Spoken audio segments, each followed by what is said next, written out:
సర్పంచ్ అభ్యర్థిగా నేను పోటీ చేయడం జరిగింది.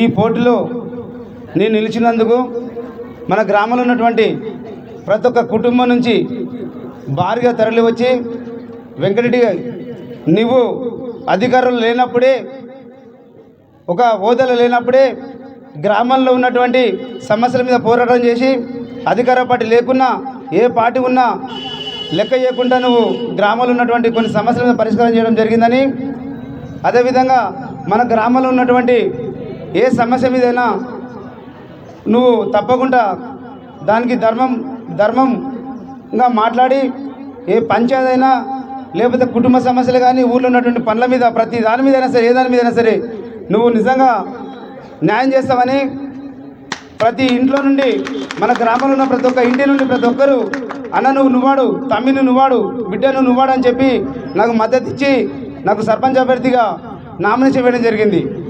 నా ఉద్దేశం ఒకటే, మీకు తెలుసు మన గ్రామంలో నేను కులం చూడను, మతం చూడను, ఏ పార్టీని కూడా చూడను. గ్రామ పంచాయతీ అంటే గుర్తుకు సంబంధం లేదు. నేను కాంగ్రెస్ పార్టీ లీడర్ కావచ్చు, కానీ గ్రామ అభివృద్ధికి మన ఊళ్ళో దాదాపు 450 ఇళ్ళు ఉన్నాయి. 459 ఇళ్ళు మనందరికీ సమానమే. పార్టీ వేరు కావచ్చు, 409 ఎందుకంటే మన గ్రామంలో ప్రతి ఒక్క కుటుంబం సుఖ సంతోషాలతో జీవించాలని నా మనస్ఫూర్తి ఎప్పుడు కాదు ఎప్పుడని నేను కోరుకుంటా. అదేవిధంగా మన గ్రామంలో ఉన్నటువంటి ప్రతి ఒక్క దేవుడు మనందరికి గ్రామంలో ఆశీస్సులు ఉండాలని, ప్రతి ఒక్క కుటుంబం సుఖ సంతోషాలు ఉండాలని ఎప్పుడు కోరుకుంటా. నిజంగా ఒకటి నిజం చెప్తున్నా, నాకు మా తల్లిదండ్రులు జన్మనిచ్చిన సాక్షి చెప్తున్నాను. నాకు ఎప్పుడు ఎవరి మీద విద్వేషాలు ఉన్నాయి. ఎక్కడైనా చిన్న చిన్న పొరపాట్లు చేస్తే కూడా నాకు క్షమించండి. నేను ధర్మాన్ని కాపాడని నాకు చదువుకున్నప్పటి నుంచి అయినా ఒక గురువు నాకు విద్యాభ్యాసం చేసినప్పటి నుంచి అయినా సరే నాకు ఒకటే ఆలోచన, నా ఊరు కాదు మన ఊరు బాగుండాలనే ఆలోచన ఉండేది. అదో నిదానంతో దాదాపు 30 సంవత్సరాల నుంచి చిన్నతనం నుంచి కూడా నేను రాజకీయంలో పాల్గొనడం జరిగింది. ఈ రాజకీయం ఈరోజు 30 ఏళ్ళ తర్వాత మనకు జనం రావడం జరిగింది. కాబట్టి ప్రతి కుటుంబంలో ఉన్నటువంటి ప్రతి ఒక్క ఓటరు నన్ను అత్యధిక మెజార్టీతో గెలిపించినట్టయితే తప్పకుండా గ్రామంలో ఉన్నటువంటి ప్రతి సమస్యను ముందుండి ఎదుర్కొని ఈరోజు నీళ్ళు ఈ క్షణం బందనంటే వితిన్ ఒక గంటలో ఉండి ముందుండి నీళ్లు కానీ, మోరీలు కానీ, సీసీ రోడ్లు కానీ, లైట్ కానీ తెలంగాణ రాష్ట్రంలో ఆదర్శ గ్రామంగా దిద్ది ఇల్లు ప్రతి ఒక్కరికి మీరు అపోలు పడవద్దు దయచేసి. ఎందుకంటే మన గవర్నమెంట్ ఉంది, మన డైనమిక్ ఎమ్మెల్యే గారు ఉన్నారు. అడగక ముందుగా ఎందుకు వచ్చి అడుగుతారు ఫస్ట్, అన్న మా ఊళ్ళో ఇండ్లు లేవు, చాలా గరీబులు ఉన్నారు, మామూలు మధ్యవర్తులు ఉన్నారు. అరే గతంలో మన 6 ఇళ్ళు సాంక్షన్ చేసిన ఫస్ట్, అన్న 6 కాదు మా ఊళ్ళో 600 ఇళ్ళు ఉన్నాయి, 600 ఇళ్ళు నువ్వు ఇవ్వాల్సిందే అని చెప్పిన. తప్పకుండా మన ఊరిని ఆదర్శ గ్రామంగా తీసుకొని దత్తత తీసుకోవడం జరిగింది. ఎవ్వరు కూడా అపోలో పడవద్దు దయచేసి చెప్తున్నా. మన ఊరిలో 2 ఎకరాల భూమి పట్టదారు దగ్గర ఎవరైనా అమ్మే వాళ్ళు ఉంటే 2 ఎకరాల భూమి కొనుగోలు చేసి ఫస్ట్ నిరుపేదలకు, పేదలకు, మధ్యవర్తులకు తప్పకుండా ఇంట్లో ఒక్కరిద్దరు అన్నమున్నా సరే, మన ఊళ్ళో జాగా లేవు, ఒక్కొక్కరు కుటుంబంలో 2-3 పిల్లలు ఉన్నారు, చిన్న ఇళ్ళలో జీవిస్తున్నారు. కాబట్టి ఎమ్మెల్యే గారి దృష్టికి తీసుకుపోవడం జరిగింది మన కాంగ్రెస్ నాయకులు. ఎమ్మెల్యే గారు ఒక్కటే మాట ఇచ్చిండు, ఆయన గెలవక ముందుకు ప్రచారానికి వచ్చినప్పుడు కోటమ్మాయి సమ తల్లి గుడిముగలు చెప్పిండు, ఆయన వాయిస్ ఇచ్చిండు. నేను చెప్పినా ఆయన కూడా అదే అన్నాడు, తప్పకుండా మన గ్రామాన్ని దత్తత తీసుకుంటే గెలిచిన తర్వాత ఎన్ని ఇళ్ళు ఉంటే అన్ని ఇస్తా, జాగలు కొని జాగతో పాటు ఇల్లు కూడా కట్టిస్తా అని చెప్పిండు. ఫస్ట్ మనం బ్రతకడానికి గూడు కావాలనుకున్నాం. గూడు ఉంటే పొద్దున్న లేచి ఎవరు పనులు కూలిపోతాం, నాలు వేసుకుంటాం, పాలకూడ పనులు వేసుకుంటాం, ఉద్యోగం చేస్తాం, బిజినెస్ చేస్తాం. తప్పకుండా గూడు కావాలి. కాబట్టి నేను అమ్మవారి ముంగలు చెప్తున్నా, ఏ ఒక్క కుటుంబాన్ని వదిలిపెట్టా, ప్రతి కుటుంబానికి న్యాయం చేస్తాను నేను. ఆ శక్తి నాకు భగవంతుడు ఇచ్చిండు, పబ్లిక్ని ఇచ్చిండు. నేను తప్పకుండా వెనకాడేను. రేపు పొద్దున నాకు ఓటు వేయాలని చెప్పి నేను కించపరిచాను. తప్పకుండా ఓటు వేసిన వల్లనే సమానంగా చూస్తే ఓటు వేస్తారు. ఎందుకంటే మన గ్రామంలో ప్రతి ఒక్క కుటుంబం సుఖ సంతోషాలు ఉండాలి. కాబట్టి తప్పకుండా ఏ గ్రామంలో ఉన్న సమస్యల మీద, ప్రతి సమస్య మీద అధికారం లేనప్పుడే, ఏ హోదా లేనప్పుడు నేను చేసినా మీ అందరికీ తెలుసు. నేను చెప్పాలని కాదు, చేసిన చెప్పడం మన ధర్మం కాదు. ఒక వ్యక్తికి దాదాపు ఒక ఎగ్జాంపుల్, మంచో చెట్టుకు పెళ్ళి అయిందో ఏదో అయిందనుకో, ఫంక్షన్ చేస్తుండు, నా ఆర్థిక సాయం 10,000 ఇచ్చిన అనుకుందాం. 10,000 ఇచ్చి పేపర్కి ఇచ్చో, గ్రూపులో పెట్టో, వాళ్ళని ఇచ్చి కించపరచకుండా నేను అందుకే అంటున్నా, ఎవరికైనా ప్రతి కుటుంబాన్ని ఈ జీవితం ఒకటేసారి, మా అమ్మలకు అందరు చెప్తున్నా, అన్నల తమ్ముడు చెప్తున్నా, మన జీవితం ఒకటేసారి. ఆ జీవితాన్ని ధర్మానికి కట్టుబడి ధర్మయుద్ధం ఇది. ఓట్లు అన్నాడు మనం ఒకవైపు ఉన్నాం, ఇంకొక వైపు ఉన్నారు. మీకు తెలుసు నీ వెంకటరెడ్డి అనే వ్యక్తి ఏం పని చేస్తాడు ఊళ్ళరా? అధికారం లేనప్పుడే, ఒక హోదా లేనప్పుడే. అవతల వ్యక్తి నీ కించపరుస్తూ లేదు. అవతల వ్యక్తి పని చేస్తాడా చేయడా? వెంకటరెడ్డి చేస్తాడా, అవతల వ్యక్తి చేస్తాడా చేయడా? మీరు గమనించి ఓటేయాలి. ఈరోజు వెంకటరెడ్డికి సంబంధించిన కుటుంబాలు చాలా ఉన్నాయి. ఎందుకంటే నేను నా ధర్మాన్ని కాపాడుతా, మీ అందరు నన్ను కాపాడుతాను, నాకు నమ్మకం. ఒకటి మాత్రం నిజం చెప్తున్నా, ఊళ్ళో ఒక వాయిస్ వినిపిస్తుంది. వెంకటరెడ్డి వ్యక్తికి ఏడైతే ఓట్లు వస్తారో ఆ ఓట్ల దగ్గరికి పోయి, అరే ఈ ఓటు వెంకటరెడ్డికి వస్తుంది కాబట్టి రెండున్న కాడ ఒకటి ఆయనకి వేయి, తప్పకుండా ఒకటి నాకే అని చెప్పి ఓటుకు 5,000 10,000 ఇచ్చేదానికి సిద్ధంగా ఉన్నారు అవతల వాళ్ళు. కాబట్టి ఆ డబ్బులు మనకు అవసరం లేదు. పైసలు కాదు, పని చేసే వ్యక్తి మనకు కావాలి. పైసలు ఈరోజు ఒక 1,000 రూపాయలు, 2,000, 3,000, 4,000, 5,000 ఇస్తారు. జస్ట్ ఒక వారంలో ఖర్చు పెట్టుకుంటాం.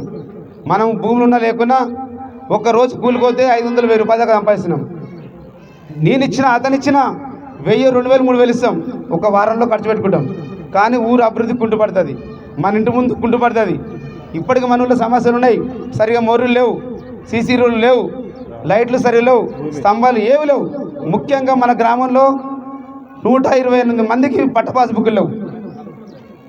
ఎమ్మెల్యే గారి దృష్టికి వెళ్ళి, ఎందుకంటే ఎమ్మెల్యే గారు ఏం చెప్తున్నట్టు అధికార పట్టున ఎమ్మెల్యే గారు వాళ్ళది తప్పకుండా వాళ్ళ వాయిస్ ఉంటేనే పనులు అవుతాయి. కాబట్టి ఎమ్మెల్యే గారి దగ్గర మనం ఇంకా కొంతమంది ముఖ్యంగా పోతే, అరే వెంకటరెడ్డి అది కాదు, నువ్వు నా దగ్గర కాదు, ఎంఆర్ ఆఫీస్కి పోయేది కాదు, మీ ఊళ్ళో అత్యధిక మెజార్టీ నన్ను గెలిపించారు.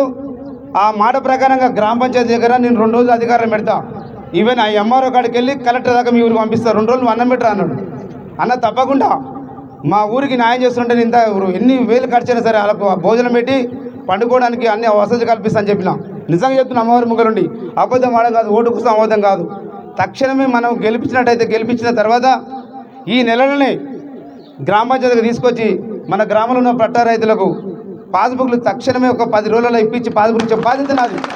ఏదో మాట ఇచ్చి తప్పించుకున్న తత్వం నాది కాదు. పాస్బుక్లు ఇది ఒకటి. రెండవది, గ్రామంలో ప్రతి ఇంటి ముందు ఏ సమస్య ఉన్నా, మోరి, నీళ్ళు, సీసీ రోడ్లు ఏదైనా సరే నేను మనస్ఫూర్తిగా కట్టుబడి వాళ్ళు పని చెప్తే బాధ్యత నాది. ఇంకొకటి లైబ్రరీ. ఈరోజు మనం దాదాపు మా అమ్మ నాకు జన్మనిచ్చింది. నా గురించి చెప్తున్నా. నేను ఫస్ట్ చిన్నపిల్లలకి చదువుకోవాలనుకున్నప్పుడు ఓ లైబ్రరీ కావాలి, బుక్స్. కాబట్టి లైబ్రరీ కూడా 32 లక్షలు ఎమ్మెల్యే గారు శాంక్షన్ ఇచ్చిండు.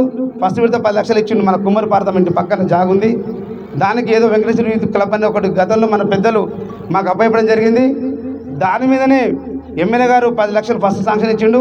ఆ బిల్డింగ్ ఎంబడే ఎలక్షన్ అయిన 2వ రోజే ఊర్లో ఉన్న ప్రతి ఒక్క కుటుంబం నుంచి ఒక సభ్యుని పిలిపించి ప్రతి ఒక్కరితో కొబ్బరికాయ కొట్టించి ముహూర్తం చేసి ఎంబడే స్ట్రాటజీ లైబ్రరీ కట్టించుకుందాం. ఊరందరికీ లైబ్రరీ, అది ఒక్కరు కాదు, ఒక సంఘానికి కాదు. ఆ లైబ్రరీ కట్టించినట్టయితే లైబ్రరీలో అందులో చదువు బుక్స్ ఉంటాయి, పేపర్స్ వస్తాయి. దాని వలన మనకు ఊళ్ళో ఉన్నట్టు యువకులు చెడు వ్యసనాలకు అలవాటు పడకుండా వచ్చి అక్కడ బుక్స్ చదివినట్టయితే కొంచెం జ్ఞానోదయం పెరిగి చదువు మీద దృష్టి మళ్ళిస్తారు. చదివినట్టయితే చదువుకుంటే ఒక గవర్నమెంట్ ఉద్యోగమే కాదు, గవర్నమెంట్ ఉద్యోగం రావచ్చు, ప్రైవేట్ ఉద్యోగం రావచ్చు, ఒక బిజినెస్ పరంగా కావచ్చు. లాస్ట్కు చివరిగా కూరగాయలు అమ్ముకునే తప్పులేదు మంచి బ్రతకడానికి.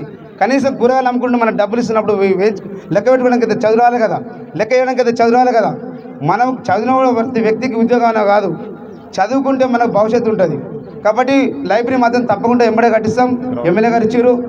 రెండవది, మనకు ఆర్థికంగా డబ్బులతో పాటు కూడా మనిషి ఫిట్నెస్ ఉండాలి. అంటే ఒక నడవడానికి శక్తి కావాలి, మాట్లాడడానికి శక్తి కావాలి. దానికి మన గ్రౌండ్ ఉంది. ఆ గ్రౌండ్ మన గతంలో చిరామన్ సర్పంచ్ గారు ఉన్నప్పుడు కొంచెం డెవలప్మెంట్ చేసాం, చాలా పెండింగ్ ఉంది. ఎమ్మెల్యే గారు మన దగ్గరికి పోతే గ్రౌండ్ కూడా 10 లక్షలు శాంక్షన్ చేయడం జరిగింది. కాకపోతే ఇంకా శాంక్షన్ పోలేదు. ఎలక్షన్ అయిన తర్వాత గ్రౌండ్ను ఈ హైదరాబాద్ చుట్టుముట్టు 4 మూలలు ఉన్నటువంటి గ్రౌండ్ను తయారు చేసి మన ఊరిలో యువకులకు తప్పకుండా పచ్చని గడ్డితోండి హైదరాబాద్ ఎట్లుంటుందో, స్టేడియం ఎట్లుంటుందో స్టేడియాన్ని రూపురేఖలు మార్చి, నేను చెప్తున్నా, ఇది నిజం అని చెప్తున్నా 10 సార్లు. లైబ్రరీ కానీ గ్రౌండ్ కానీ మన ఊళ్ళో యువకులకు ప్రతి ఊళ్ళో ఆడొస్తారు. ఆ గ్రౌండ్ రూపురేఖలు ఒక స్టేడియం లాగా తయారు చేసి అమ్మవారి చెప్తున్నా, తప్పకుండా స్టేడియం తయారు చేస్తాను నేను. ఆ శక్తి నాకుంది, గవర్నమెంట్ ఉంది కాబట్టి ఏ ఇచ్చిన మాట వెనుకాడను. అదేవిధంగా మన గ్రామంలో ఉన్నటువంటి ఏదున్నా ఒక్కసారి బాగినండి, ప్రతి ఒక్క ఇంట్లో దేవుడు ఉంటాడు. గురుసున్నా సరే అమ్మ ఏదో ఒక దేవుడిని పెట్టుకుంటాడు, నమ్మిన దేవుడిని. మన గ్రామంలో ఉన్నటువంటి ప్రతి ఒక్క దేవుడిని నూతనంగా శిథిలావస్థ ఉన్న దేవాలయం కానీ, నూతనంగా ఏ దేవాలయం ఎల్లమ్మ కానీ మార్కమ్మ గుడి కట్టించుకున్నాం, పోషమ్మ గుడి కానీ, ఎల్లమ్మ గుడి కానీ, ఇంకా దేవాలయాలు మన గ్రామంలో ఉన్నటువంటి ప్రతి ఒక్క దేవాలయం హనుమాన్ టెంపుల్ ఊరికి ఫస్ట్ హనుమాన్ ముఖ్యుడు కాబట్టి ఆయన కూడా ఆంజనేయ స్వామి రామాలయం కట్టుకుంటూ హనుమాన్ స్వామి గుడి కూడా కొత్తగా మళ్ళీ నిర్మించుకుందాం. గ్రామంలో ఉన్న ప్రతి ఒక్క దేవాలయాన్ని నూతనంగా నిర్మించి కుల మత భేదం లేకుండా ప్రతి ఒక్క దేవుడికి కట్టించే బాధ్యతని నాతో పాటు మీరు అందరి సహకారం తీసుకొని గుళ్ళు కట్టించుకుందాం. ప్రతి గుడి ముంగల సీసీలో పెట్టుకుందాం. ఇప్పుడు మొన్న రీసెంట్గా ఈ గుళ్ళుగాడ కూడా ఈ గుళ్ళ దగ్గర కూడా సీసీలో వేసుకున్నాం. అయ్యప్ప స్వామి మన 10 రోజుల కింద అన్నారు, మీ గవర్నమెంట్ ఉంది, మీ ఎమ్మెల్యే గారు ఉన్నారు, మాకు స్నానం చేయగానే అయ్యప్ప స్వామి దగ్గరికి పోతే బురదతోనే పోతున్నాం, సీసీ రోడ్ నన్ను వేపిమన్నారు. నేను అక్కడ వెళ్తే మా అంటే 50-60 వేలతో ఖర్చు చేయమనుకున్నా. అక్కడ చూస్తే ఎస్టిమేట్ ఇస్తే 3 లక్షలు వచ్చింది. ఎమ్మడే తక్షణమే ఎమ్మెల్యే గారి దగ్గరికి కొంతమంది పార్టీ అధికార పార్టీ కాబట్టి కాంగ్రెస్ లీడర్లు పోతే వేసుకోపారు నా దగ్గరికి వచ్చిన డీ గారు చెప్పిండు. అయ్యప్ప స్వామి కూడా ఈరోజు మాటిస్తే మేము తెల్లారి రోడ్ వేసినాం. మళ్ళీ కంటిన్యూ మాకు అనిపిస్తుంది, రోజు పొద్దున్న లేస్తే పోతే మనకు యాచన పోతుంటాం. అక్కడ శివాలయం ఉంది, అక్కడ ఎల్లమ్మ తల్లి గుడి ఉంది, 2 గుళ్ళమ్మగలు అన్న ఇది ఒక్కటే కాదు ఎమ్మెల్యే గారు చెప్పారు కాబట్టి ఇక్కడ కూడా మీరు రోడ్ వేయండి, మాకు వచ్చేది శివరాత్రి ఉంది, మా గ్రామంలో భక్తులు ఎక్కువని చెప్పండి కానీ ఎక్కడ కూడా చేసాడు. అంటే మనకు దైవ సంకల్పం ఉంది, ఆ శక్తి మాకు భగవంతుడు ఇచ్చిండు. మన ఊరిలో మంచి దేవాలయాలు కట్టించుకొని పూజా కార్యక్రమంలో పాల్గొందాం. ఇంకా కూడా మన అలుగుబండ నుంచి అలుగు దగ్గర దేవాలయాలు ఉన్నాయి, కొత్త దేవాలయాలు పెడుతున్నారు, తప్పులేదు. దేవుడు ఉంటేనే మనం ఉన్న ఈరోజు సమాజంలో. అలుగుబండ నుంచి కూడా ఇక్కడ కట్టే పెద్దమ్మ తల్లి గుడి కడుతున్నారు, పోచమ్మ గుడి కట్టారు, అక్కడ ఇంకా గుళ్ళు కడుతున్నారు, రీదమ్మ తల్లి గుడి కడుతున్నారు. గెలిచిన 1-2 నెలల అలుగుబండలకు సీసీ రోడ్ వేసి అక్కడ కట్టించుకుంటే గుళ్ళకు మాత్రం తప్పకుండా సీసీ రోడ్ వేసాక పండుగ చేద్దాం. ఇంకొకటి, మన ఆరోగ్యం మంచిగా ఉండాలంటే వాటర్ ఫస్ట్ ఎక్కువ తినాలి. మనం రొట్టె తింటాం, అన్నం తింటాం, టిఫిన్ చేస్తాం. దానికి తోడు ఫస్ట్ మంచినీరు తాగాలి. నిజంగా మన శరీరంలో ఉన్నటువంటి నీరు బాగా ఉంటుంది. ఫస్ట్ నీరు ఎక్కువ తాగితేనే మనం గట్టిగా ఫిట్నెస్ ఉంటాం. కాబట్టి ఇప్పటిదాకా నీళ్ళు ఉన్నాయి, మన కృష్ణ వాటర్ వస్తున్నాయి. వాటర్ ఫిల్టర్ను గ్రామం పంచాయతీ పరిధిలో పెట్టి ప్రతి కుటుంబానికి ఉచిత నీరు ఇచ్చే ప్రోగ్రామ్ నేను ఏర్పరుస్తాం. ఉచిత నీరే, దానికి డబ్బులు కట్టించుకోవాల్సిన లేదు. ఒకవేళ గవర్నమెంట్ దీనికి డబ్బులు కట్టాలనుకుంటే ఇక్కడ మా అమ్మ నాన్న ఉన్నారు, మా కుటుంబ సభ్యులు ఉన్నాం, నెలకు ఎంత ఖర్చు చేస్తే డబ్బులు మా సొంత కుటుంబ పరంగా డబ్బులు కడతాం. ప్రతి కుటుంబానికి ఉచిత నీరు, దాన్ని డబ్బులు తీసుకుంటారు. వాస్తవమే, ఒక బిందెనో ఒక డ్రమ్ తీసుకుని డబ్బులు కట్టాలి. కానీ ఆ డబ్బులు నేను పే చేస్తాం, మనస్ఫూర్తి చెప్తున్నాం, మనందరూ బాగుండాలి కాబట్టి. ఇంకా మన గ్రామంలో సమస్యల మీద ఏమైనా నేను మర్చిపోవచ్చు, అడవిలా నువ్వు ఒకటి మెనీ పోస్టర్ రాసుకుంటా. మన గ్రామానికి మన కుటుంబాలకు రేషన్ కార్డులు కూడా గతంలో చాలామంది లేకున్నాయి. మొన్న 66 రేషన్ కార్డులు ఇచ్చినాం మన గవర్నమెంట్ వచ్చిన తర్వాత. ఇంకా కూడా రాని వాళ్ళు ఉంటే అప్పులు పడాల్సిన అవసరం లేదు. ఎమ్మెల్యే గారు ఒకటే చెప్పిండు, ఎన్ని రేషన్ కార్డులు ఉంటాయి రేషన్ కార్డులు. ఉచిత కరెంటు ఉంది ఇండ్లల్లో, ఎవరన్నా ఉచిత కరెంటు వల్ల సరిగా రాకపోతే కూడా కరెంటు మీద మనం ఫైట్ చేసి ఎమ్మడి వాళ్ళు కూడా ఉచిత కరెంటు చేపిద్దాం. ప్రతి దాని మీద మనం పోరాటం చేద్దాం. భగవంతుడు ఆ శక్తిని ఇచ్చిను. మీరు ఆ దీవెన, మీ అందరి దీవెన నాకు ఇచ్చినట్టయితే తప్పకుండా సర్పంచ్ గెలిచిన తర్వాత ఎంబడే ఏ ఒక్కరోజు ఒక క్షణం మిమ్మల్ని మర్చిపోకుండా గ్రామాభివృద్ధికి పాటుపడి తప్పకుండా ఈ 5 ఏళ్ల కాలంలో పూర్తి చేసి సైలెన్స్ ప్లీజ్ అమ్మాయి ఈ 5 ఏళ్ల కాలంలో 5 ఏళ్ళు ఉంటే ఒక సర్పంచ్ పదవి, నెక్స్ట్ సర్పంచ్ మళ్ళీ 5 ఏళ్ళ తర్వాత వస్తారు ఎవరొకరు.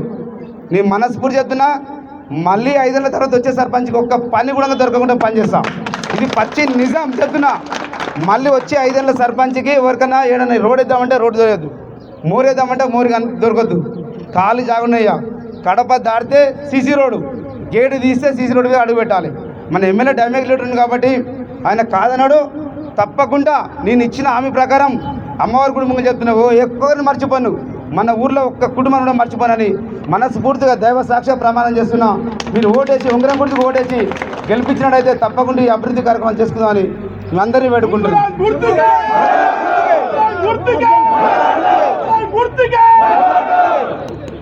జై ఉంగరం గుర్తుకే. గట్టిగా నాలే దయచేసి ఇక్కడున్న ప్రజానికానికి నేను వేడుకుంటున్నా, 17 తారీఖు నాడు ఉదయం 7 గంటల నుంచి 1 గంట వరకే మన ఓటింగ్ ఉంటుంది. ఒకరోజు ముందే ఒకరోజు ముందే మీరు ఆధార్ కార్డు కానీ ఓటర్ కార్డు కానీ అవన్నీ స్వీరాంజ్ దగ్గర పెట్టుకొని ఓటర్ స్లిప్ తీసుకొచ్చి 7 గంటల నుంచి 1 వరకు ఓటింగ్ ఉంటుంది. ఓటింగ్ అయిన తర్వాత మనం గెలుస్తాం. మీ అందరు భగవంతుని ఆశీస్సులు ఉన్నాయి, మీ అందరిది నాకు ఉన్నాయి, గెలుస్తాను నమ్మకం ఉంది. గెలిచిన తర్వాత కూడా మనం ఎవరి మీద అల్ప అహంకారంతో లేకుండా దైవభక్తితో దండం పెట్టుకొని మంచిగా మనం కలిసిమెలిసి బ్రతికి మన ఊరు అభివృద్ధికి పాల్పడమని నేను వేడుకుంటున్నా. ఎక్కడెక్కడ చిన్న చిన్న ఏ గొడవలు కానిలేదు, గొడవతో మనకు సంబంధం లేదు, అభివృద్ధికి మన సమానం ఉండాలి, గొడవతో మనకు సంబంధం లేదు. దయచేసి అందరం సహకరించుకొని గెలిపించినట్టు మనం ఇచ్చిన మాట ప్రకారం కట్టుబడి ఉంటానని నేను మీ అందరినీ వేడుకుంటున్నా. జై భారత్, జై తెలంగాణ. వంగరం గుర్తుకే అందరూ అన్నారు, దయచేసి వంగరం గుర్తుకే. చేయలేపుతలేరు తల్లి కొంతమంది.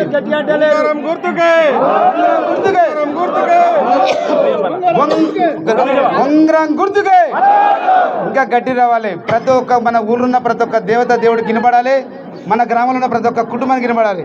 వంగరం గుర్తుకే, వంగరం గుర్తుకే, వంగరం గుర్తుకే, వంగరం గుర్తుకే, వంగరం గుర్తుకే.